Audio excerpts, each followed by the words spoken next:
আসসালামু আলাইকুম প্রিয় দর্শক। আজকে খুবই গুরুত্বপূর্ণ একটা বিষয় নিয়ে আপনাদের সামনে কথা বলবো।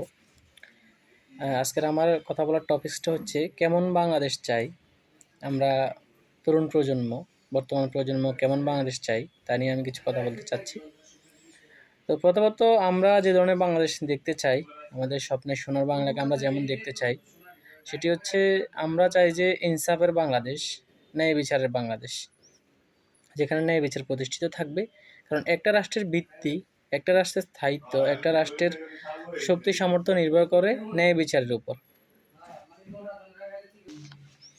একটা রাষ্ট্রের একটা রাষ্ট্রের স্থায়িত্ব নির্ভর করে ন্যায় বিচারের উপর।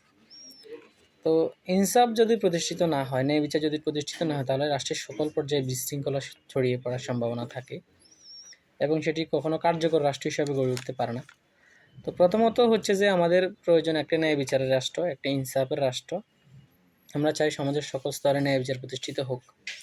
দ্বিতীয়ত আমরা চাই যে একটি দুর্নীতি মুক্ত স্বদেশ, যেখানে কোনো দুর্নীতি থাকবে না, কোনো অনিয়ম থাকবে না। কিন্তু খুবই আফসোসের বিষয় হচ্ছে আমাদের দেশ 5বার দুর্নীতিতে বিশ্ব চ্যাম্পিয়ন হয়েছিল। আমাদের দেশের অতীত রেকর্ড কিন্তু খুব ভালো না। আমরা দুর্নীতিগ্রস্ত একটি রাষ্ট্র। আমরা চাই যে দুর্নীতিমুক্ত স্বদেশ গড়তে, এবং চাই যে প্রশাসনের সকল স্তরের যেসব দায়িত্বশীল বিন্দু রয়েছেন ওনারা দুর্নীতিতে মুক্ত থাকবেন, এবং এই রাষ্ট্রের প্রতিটি পর্যায়ের প্রত্যেকটি নাগরিক দুর্নীতির বাইরে থাকবে, দুর্নীতি মুক্ত থাকবে। জনগণের কোনো সেবা পেতে যাতে ঘুষ দিতে না হয় এবং কোনো হয়রানির শিকার যাতে জনগণ না হয়, এটাই আমরা চাই। তৃতীয়ত আমরা চাই যে সন্ত্রাস ও মাদক মুক্ত বাংলাদেশ। আমরা দেখেছি যে পলিটিক্যাল পার্টিগুলো সাধারণত তাদের আধিপত্য বিস্তারের জন্য সন্ত্রাস সৃষ্টি করে এবং তরুণ সমাজকে বিপদগামী করে মাদকের নেশায় বুঁদ করে দিয়ে তাদেরকে তাদের রাজনৈতিক হাতিয়ার হিসাবে ব্যবহার করে।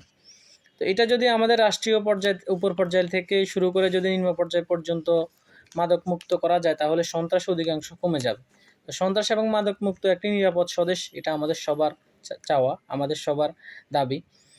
আমরা চাই মানবাধিকারের বাংলাদেশ, যেখানে মানুষের অধিকার থাকবে, মানুষ নিজের অধিকার আদায়ের জন্য কথা বলবে, সংগ্রাম করবে এবং তার যথোপযুক্ত অধিকার পাবে। উন্নত বিশ্বের রাষ্ট্রগুলোতে আমরা যেমন দেখি প্রত্যেকটি নাগরিক তার নাগরিক অধিকার পাবে। রাষ্ট্রের প্রত্যেকটি জন্ম নেওয়া শিশু থেকে শুরু করে প্রত্যেক স্তরের নাগরিক তাদের সমান অধিকার এবং মর্যাদা নিয়ে, তাদের ন্যায্য অধিকার এবং মর্যাদা নিয়ে তারা বেঁচে থাকবে। আর এরপর আমরা চাই যে নিরাপত্তার বাংলাদেশ। আমাদের রাষ্ট্রের নিরাপত্তা ব্যবস্থা খুবই দুর্বল।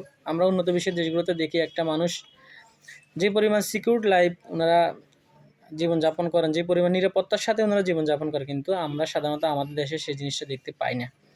আমাদের দেশে অনিশ্চয়তা, অনিরাপত্তা, এই জিনিসগুলো খুবই বেশি। এবং নিরাপত্তার যে কথাটা আসতেছে বারবার, নিরাপদ বাংলাদেশ চাই, নিরাপদ সড়ক চাই, নিরাপদ যানবাহন, টোটাল কথা হচ্ছে যে আমাদের দেশে নিরাপত্তাহীনতা, এটা আমাদের রাষ্ট্রযন্ত্রের দুর্বলতা। আমাদের রাষ্ট্রযন্ত্রের কাছে আমাদের চাহিদা, আমাদের চাওয়া, আমাদের দাবি হচ্ছে একটা নিরাপদ বাংলাদেশ গড়তে হবে আমাদের আগামী প্রজন্মের জন্য, আমাদের সন্তানদের জন্য, আমাদের পরবর্তী প্রজন্মের জন্য একটি নিরাপদ বাংলাদেশ ওনারা গড়বে, যাতে করে আমরা কখনো নিজের নিজের বাসায় সেফ থাকতে পারি, রাস্তাঘাটে সেফ থাকতে পারি, এবং যে কোনো সময় যে কোনো নাগরিক তার নিরাপত্তার সাথে সেই দেশে বসবাস করতে পারে।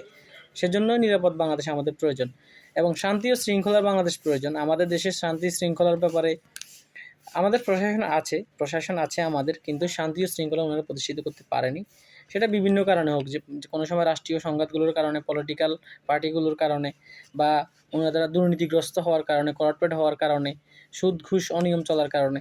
তো শান্তি ও শৃঙ্খলার দায়িত্ব এটা রাষ্ট্রযন্ত্রের দায়িত্ব, এটা জনগণকে রাষ্ট্র এটা বুঝিয়ে দিতে হবে। শান্তি এবং শৃঙ্খলার বাংলাদেশ আমাদের কি স্বপ্ন জাগে না? আমরা উন্নত বিশ্বের উন্নত রাষ্ট্রগুলোর মতো নিরাপত্তার সাথে, শান্তি শৃঙ্খলার সাথে সুন্দরভাবে জীবনযাপন করব। রাষ্ট্রের একজন নাগরিকের যে অধিকার, সেই অধিকারগুলো তার নাগরিক বুঝে পাবে। এবং আমরা চাই বিভেদমুক্ত, সংঘাতমুক্ত এবং অগ্রযাত্রার একটি বাংলাদেশ, যে বাংলাদেশ স্বপ্নের বাংলাদেশ এগিয়ে যাবে শিল্পে, শিক্ষায়, বাণিজ্যে, সংস্কৃতিতে, রাজনীতিতে, এবং বিশ্বের বুকে মাথা উঁচু করে দাঁড়াবে অর্থনীতিতে।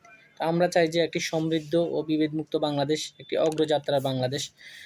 তো প্রিয় দর্শক, আমি যে বিষয়গুলো বলেছি, যে কেমন বাংলাদেশ চাই আমরা একজন তরুণ হিসাবে, তারুণ্য কেমন বাংলাদেশ চাই, সেই টপিকসগুলো আমি আবারও বলছি। আমার বেসিক যে চাহিদাগুলো, সেটা হচ্ছে আমরা চাই ইনসাফ এবং ন্যায় বিচারের বাংলাদেশ, আমরা চাই দুর্নীতিমুক্ত বাংলাদেশ, আমরা চাই সন্ত্রাস ও মাদক মুক্ত বাংলাদেশ, আমরা চাই মানবাধিকারের বাংলাদেশ, অধিকারের বাংলাদেশ, ন্যায্য অধিকারের বাংলাদেশ। আমরা চাই নিরাপত্তার বাংলাদেশ, নিরাপদ বাংলাদেশ। আমরা চাই শান্তি ও শৃঙ্খলার বাংলাদেশ। আমরা চাই বিভেদমুক্ত ও অগ্রযাত্রার বাংলাদেশ, যে বাংলাদেশ এগিয়ে যাবে দুর্বার গতিতে। বিশ্বের বুকে আমরা মাথা উঁচু করে নিজেদেরকে বাংলাদেশী পরিচয় দিতে পারবো, বিশ্বের বুকে মাথা উঁচু করে দাঁড়াতে পারবো। আমরা সেই বাংলাদেশ চাই। বাংলাদেশ জিন্দাবাদ।